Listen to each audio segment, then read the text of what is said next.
What is up, YouTube, and welcome back to the channel. It's your boy, Mandra Metal, and yes, we are playing Dota. It's been a while, but we have finally been back in Dota, and we are back in ranked. And right now, today, we are playing Faceless Void. And what we've done is we've taken a bit of a break. There was a couple of bad games we had.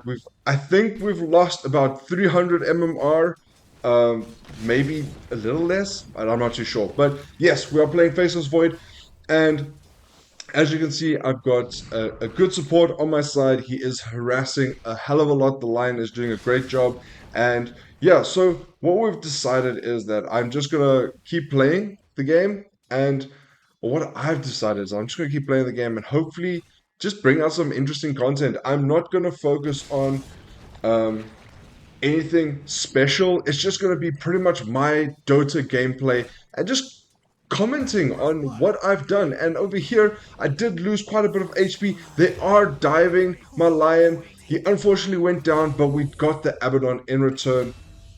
And I didn't want to go on the Crystal Maiden because I think she did eat a mango. And she's a bit high. Her HP is a little higher than mine. And now, again, we are going on the Crystal Maiden. I've used time lock, so this does add a bit of poison damage onto her, and this is just showing you what happens when you are greedy. And I accidentally misclicked, so I ended up going back into the enemy. If I hadn't misclicked, maybe I would have survived, but this just shows you what happens when you misclick. But yeah, we are just bombing.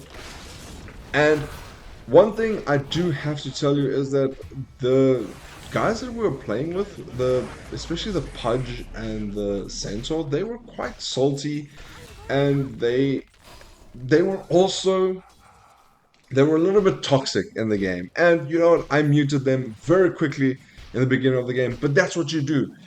At at some point you have to mute these people because there's unnecessary toxicity within Dota, unfortunately. But you just got to deal with it. You got to mute them. And over there, you see, we did end up getting the Crystal Maiden.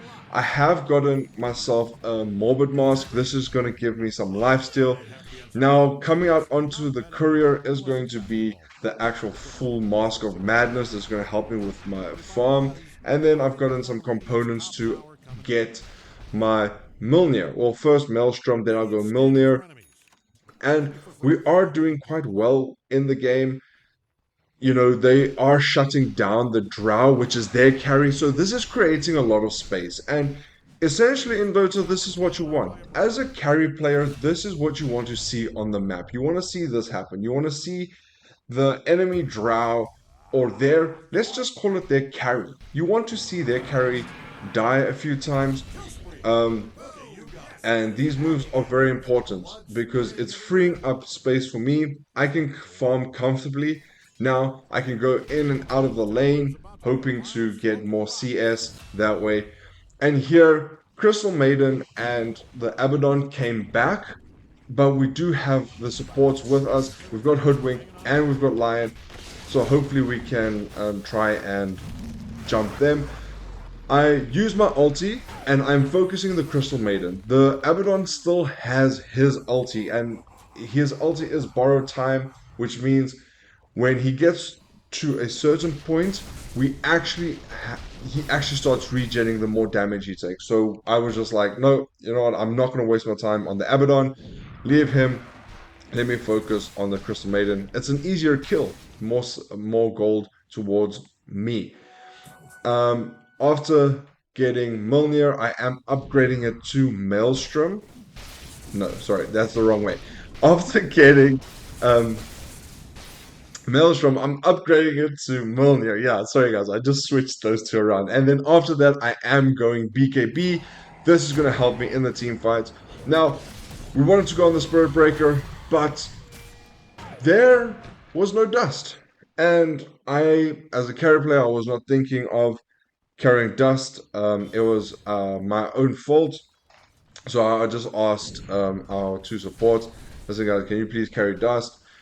And generally, you know, not everyone is toxic in the game. They were like, okay, sure, no problem. we can see the Arc Warden is getting fat. I saw Drow Ranger top, and I was thinking, okay, let's quickly go top. Let's see if we can get the Drow Ranger. And you can see the Pudge and the Centaur are making their move top, trying to catch a Drow Ranger. We've got some deep vision in their jungle, which means we can constantly see Drow Ranger. And this is going to be good for us. And there we go. Pudge is there. We are a little late, but she will end up falling to us. I ended up using my chrono. Now, my chrono, so the reason why I used it like that it was a little bit, I would say it was a little toxic because of how the Pudge and the Centaur were acting. You know, they were spewing a lot of nonsense in the game, and it's unnecessary. It's unnecessary. It's uncalled for. So that's what we did. And now with the Drow Ranger down, we can maybe focus on some of their other teammates. We do end up seeing the Arc Warden go down. We take down the Spirit Breaker, and now we are going to take down the Tempest Double. This is some extra gold into our pocket, helping us get even closer to that BKB timing. Now with that 5k gold lead, we are going to look at going on the Crystal Maiden. She's going to fall very quickly, and there we go. Crystal Maiden falls, and now our attention is going to be on the Abaddon. And this is going to show you the perfect example of Abaddon's ulti and why you don't want to use it you don't want to hit him when his ulti is on, because he just ends up gaining all his life back with all that damage. So we don't want to do that. Here we are pushing the tier 2 tower now.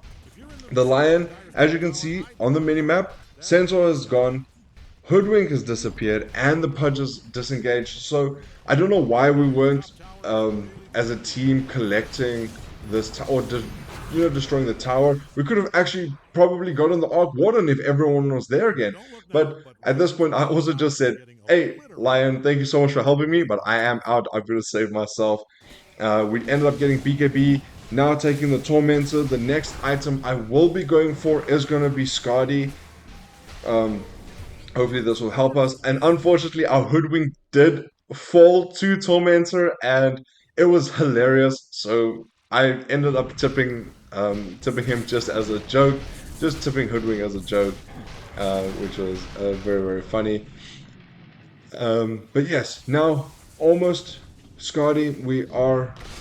I ended up picking up an Inverse Rune. I used my chrono on on Arc Warden, at least not the Tempest Double. That would have been very bad. But we ended up getting the Arc Warden, which we were very happy about. This does mean that we are close to taking the top net worth in the game.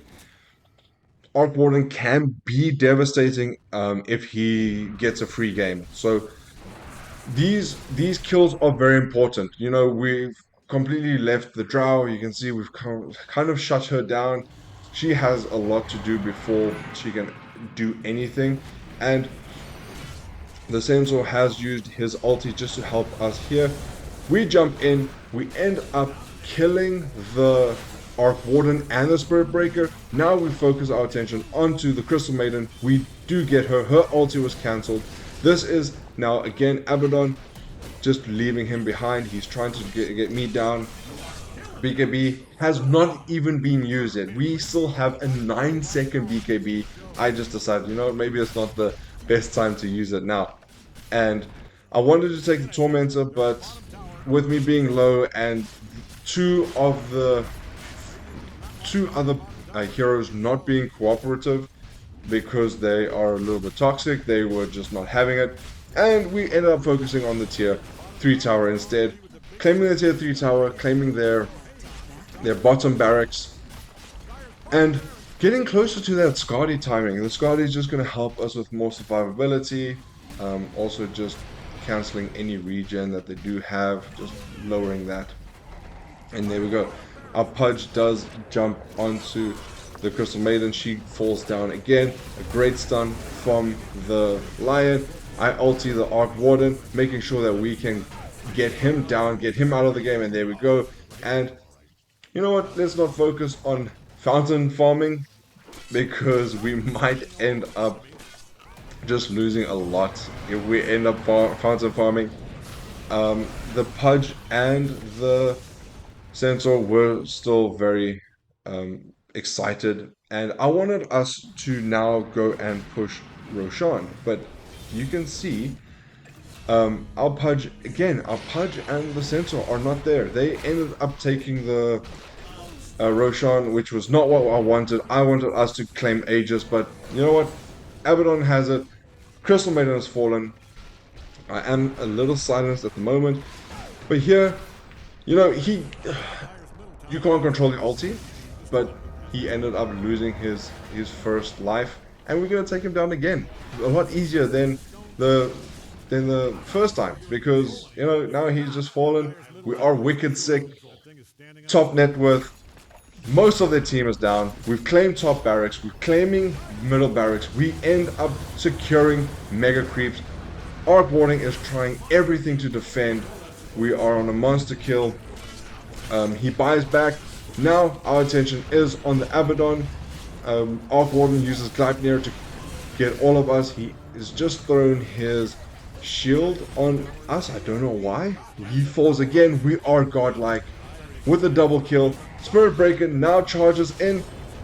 But this is the worst thing he could have done. He ends up falling. Crystal Maiden falls. We're on a triple kill. And now we can focus the tier 4s.